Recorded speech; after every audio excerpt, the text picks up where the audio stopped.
मांगेगा। अब बेटी वाले ने कहा कि समझी तब कीली बहन नीली बहन तारीख तो फाइनल है गई है। तो बोला कि कुछ नहीं, बस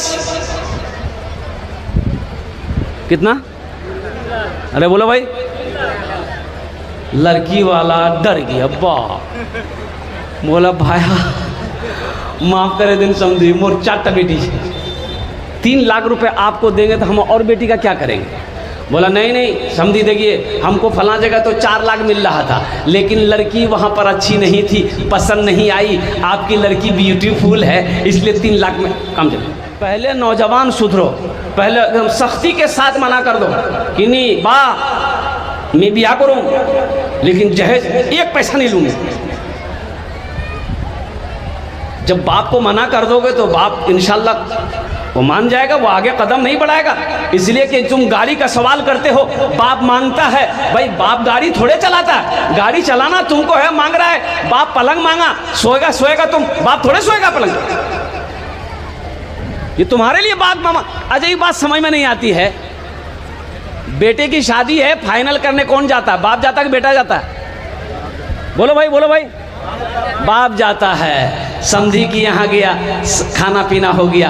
अब बेटी वाला तो बड़ा मजबूर है, बेटी वाला सोच रहा पता नहीं कमीना की मांगबे नहीं मांगबे। ए बाबू, ए बाबू, ए देखिए अब ये उठना कहाँ जा रहा है? जल्दी जाओ, जल्दी आओ। अरे जो ना रे, जा दो भाई, जल्दी जो हल्का हो के जल्दी आओ, भारी हो गया। तो मैं ये कह रहा था, बाप गया, लड़की वाला परेशान है बेचारा। अब वो सोच रहा है पता नहीं क्या क्या मांगेगा नहीं मांगेगा। अब बेटी वाले ने कहा कि समझी तब कीली बहन नीली बहन तारीख तो फाइनल है गई है। तो बोला कि कुछ नहीं, बस कितना, अरे बोलो भाई। लड़की वाला डर गया, बाप। बोला भाया माफ करे दिन समझी, मोर 4 बेटी 3 लाख रुपए आपको देंगे तो हम और बेटी का क्या करेंगे। बोला नहीं नहीं समझी, देखिए हमको फला जगह तो 4 लाख मिल रहा था, लेकिन लड़की वहाँ पर अच्छी नहीं थी, पसंद नहीं आई। आपकी लड़की ब्यूटीफुल है, इसलिए 3 लाख में कम चलो। लड़की वाला तो मजबूर ना है। अब 2 में बात फाइनल हो गई। अब लड़की वाला इत्मीनान की सांस लिया कि चलो 2 लाख में बात फाइनल हो गई। अब पूछा कि समझी आर की, बोला पलंग। अब पुराना वाला पलंग नहीं, अभी नया पलंग निकला है, बॉक्स वाला पलंग, महाराजा पलंग। कभी कभी हम भी बक्सा में घुस जाएंगे। वहीटा पलंग दीवेन, महाराजा पलंग, 35-40 हज़ार टका दाम छेवा। लड़की वाला लिख लिया। लड़की वाला बोला कि आर की बोलूँ समझी, फ्रिज तो लगबे, गर्मीर दिन मुख ठंडा पानी पीवार आदत छे, मुँह ठंडा पानी पीऊँ। और कभी कभी ज़्यादा सर में गर्मी चढ़ जाएगी तो फ्रिज के अंदर में गर्दन घुसा दे। आर की लेवन ये वॉशिंग मशीन, कपड़ा धोवार परेशानी है वे, वॉशिंग मशीन दीवा है वे। आर की लेवन एक गोदरेज दीवा है वे। आर की लेवन एक अलमारी दीवा है वे। आर की लेवन सोफा सेट दीवा है वे। सब कुछ दे दिया। अच्छा ठीक है, लिख गया। लड़की वाला परेशान है, जवान बेटी बैठी है। अरे बाप को नींद आएगी? अरे बाप को नींद नहीं आती है, बाप बनोगे तब समझ में आएगी।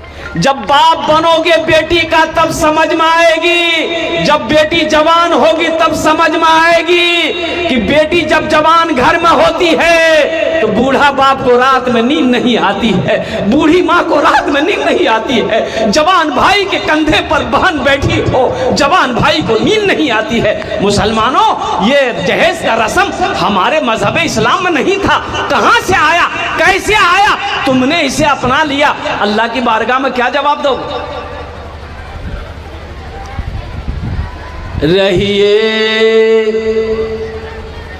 रहिए किसी भी हाल में, चर्चा न कीजिए रहिए किसी भी हाल में, चर्चा न कीजिए खुद को किसी के सामने, रुसवा न कीजिए खुद को किसी के सामने, रुसवा न कीजिए।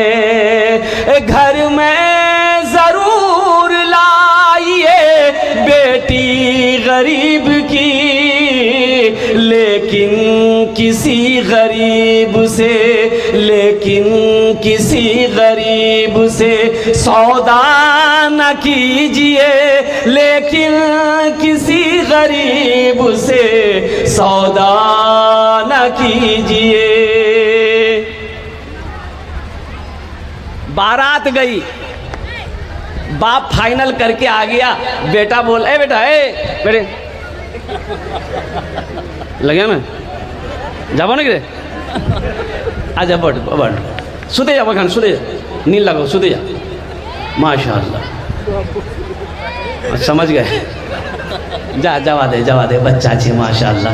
हर बच्चा जन्नती है, हर बच्चा जन्नती है, हर बच्चा जन्नती है, वो जन्नती बच्चा है, मासूम बच्चा है। अल्लाह के रसूल ने इरशाद फरमाया, बच्चा किसी का हो, काफिर का हो, यहूदी का हो, नसरानी का हो, मुसलमान का हो, बच्चा जो भी है वो, अरे बोलो भाई वो क्या है, वो जन्नती है। तो मैं कह रहा था कि फाइनल हो गया, बेटा बोला कि बा की भाई है, बोले बेटा फाइनल करे तुम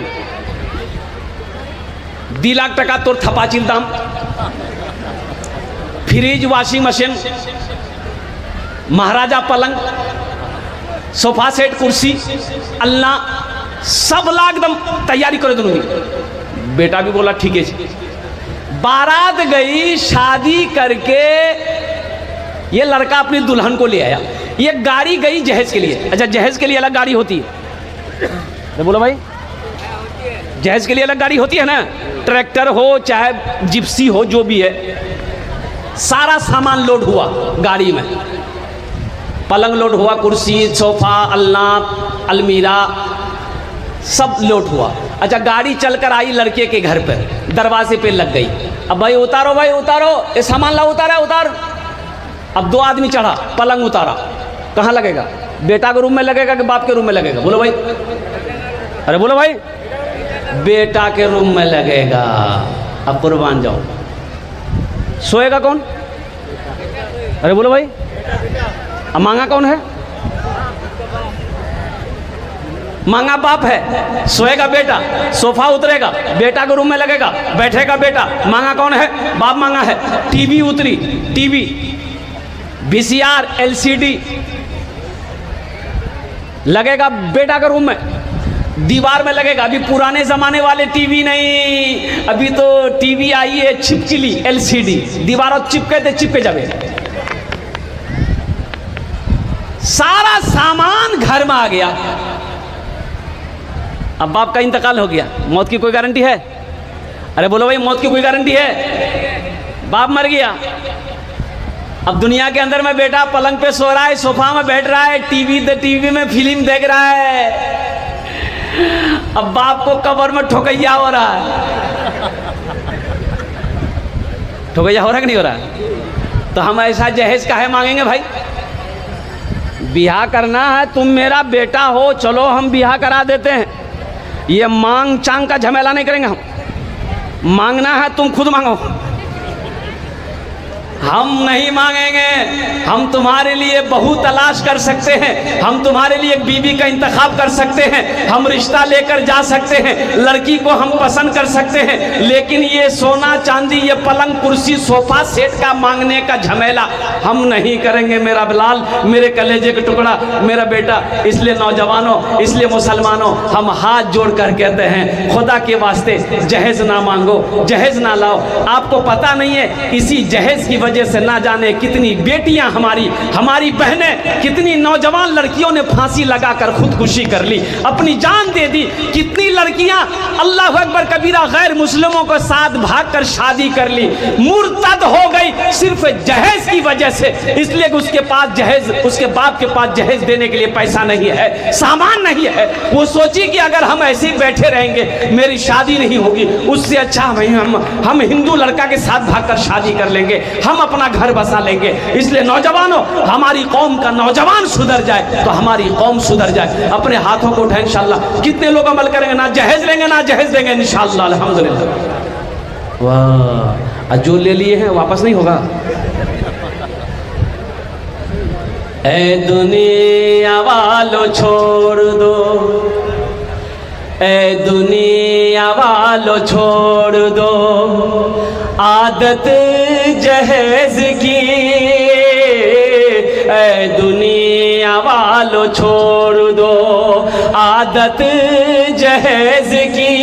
अच्छी नहीं है रीत रिवायत जहेज की, अच्छी नहीं है रीत रिवायत जहेज की। सबसे बड़ा जहेज है ऐ दोस्तों दुल्हन, फिर इसके बाद कुछ नहीं कीमत जहेज की, फिर इसके बाद कुछ नहीं कीमत जहेज की। अच्छा, एक बात समझ में नहीं आती है, नौजवानों, तुमने लड़की वाले से 2 लाख रुपया लिया, लड़की वाले के पास पैसा नहीं था, वो जमीन बेचा, पैसा कर्जा उठाया, सूद पर ब्याज पर पैसा लेकर 2 लाख टका तुमको दे दिया। तो ये बात जो तुम्हारे होने वाली बीवी है, जो लड़की है, उसको पता चलेगा कि नहीं चलेगा? बोलो, अरे बोलो भाई, पता चलेगा ना कि मोर बात से 2 लाख टका लिए। ये आदमी ठीक नहीं है, एक नंबर लालची है। वो बीवी दिल से मोहब्बत करेगी तुमसे? अरे बोलो भाई, वो बीवी दिल से मोहब्बत करेगी? वो जब बीवी बनकर तेरे घर आएगी पैर दबाएगी? अरे बोलो, पैर दबाएगी, बदन दबाएगी, माथा दबाएगी, नट्टियाँ दबा देगी। बोले जा, झमेले खत्म है गई, मोर बा से 2 लाख टका लीजिए। इसलिए नौजवानों, मेरे बच्चों, मेरे बुजुर्गों, अल्हम्दुलिल्लाह जहेज लेना हराम है, ये अच्छी आदत नहीं है, ये मुसलमानों का सेवा नहीं है। एक बात याद रखना, मौत बरहक है, मरना सबको है। एक दिन ना एक दिन इस जिस्म से रूह निकल जाएगी, ये जिस्म आपका मिट्टी में मिल जाएगा, अल्लाह अपने सामने खड़ा करेगा, अल्लाह मेरा सवाल करेगा, उस वक्त अल्लाह को क्या जवाब दोगे? इसलिए मुसलमानों, गुनाहों से तौबा करो, इसलिए मुसलमानों होशियार हो जाओ, इसलिए मुसलमानों नमाजों के पाबंद हो जाओ, इसलिए मुसलमानों जितना हो सके अल्लाह की बारगाह में तौबा करो। इसलिए कि मौत की कोई गारंटी नहीं है, ना कोई वारंटी है, वो कब आ जाए कहना मुश्किल है। नौजवान चला गया, नौजवान चला गया। खगड़िया के एक नौजवान, हट्ठा कट्ठा नौजवान, अल्लाह अकबर कबीरा, मोटरसाइकिल से खगड़िया से घर पहुंचा। नौजवान बॉडी बिल्डर नौजवान बुलेट से आया, घर दरवाजे पे बुलेट लगाया, अंदर गया। यहाँ पर थोड़ा सा दर्द महसूस हुआ तो सोचा कि थोड़ा गैस होगा, वो घर में कोई टेबलेट थी उसको खा के पानी उनी पी लिया, लेकिन कम नहीं हुआ तो चहलकदमी किया, कम नहीं किया, दर्द बढ़ता चला गया। माँ से बोला कि माँ, मोर मन तो ठीक नहीं लगो हो, मोर मन तो ठीक नहीं लगो हो, एखान दर्द हो छे। अब बाप भी आ गया, बोला बेटा गैस की दवा कर दो। लड़का लेट गया, अब इतना दर्द हुआ कि खड़ा होने की बैठने की ताकत नहीं, बिस्तर पर पलंग पर लेट गया। अब लोग वहाँ पर माँ, अब वो घर का जो इलाज होता, देसी इलाज गांव देहात का, कि जहाँ दर्द हो तेल लेकर मालिश करना, तो औरतें मालिश करी। इसी के दरमियान में दर्द बढ़ता गया तो उनका बाप बोला कि नहीं चलो डॉक्टर के यहाँ चलो, इस तरीके से रहना ठीक नहीं है। बुलेट पे बेटा को बिठाया, एक आदमी को पीछे बिठाया, बाप बुलेट चलाते हुए 1 किलोमीटर गया होगा, लड़के की गर्दन लुढ़क गई, लड़के की गर्दन लुढ़क गई। ये लोग संभाल कर 2 किलोमीटर के अंदर में एक छोटा मोटा डॉक्टर की डिस्पेंसरी पे गया तो लड़का के जिस्म में जान नहीं है, सहारा देकर नीचे उतारा, जमीन पर लेटाया। डॉक्टर आया, नब्ज देखा, बोला ये तो मर चुका।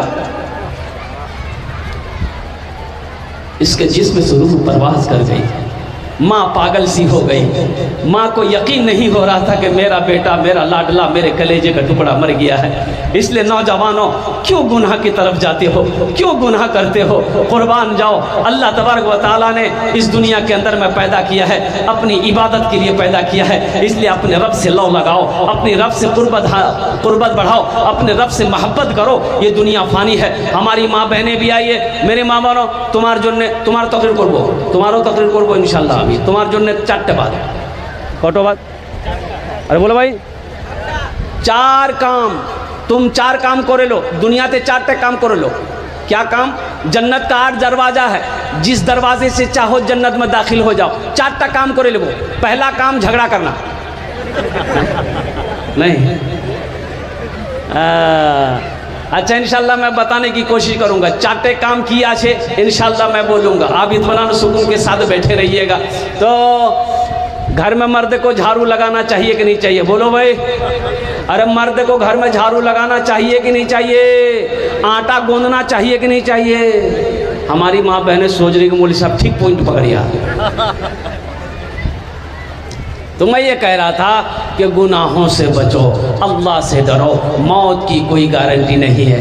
क्यों आए थे इस दुनिया में, क्यों आए थे इस दुनिया में, जाना है मालूम नहीं। सामाने सफर सब ठीक करो, कब होगा सफर मालूम नहीं। क्यों आए थे इस दुनिया में, जाना है मालूम नहीं।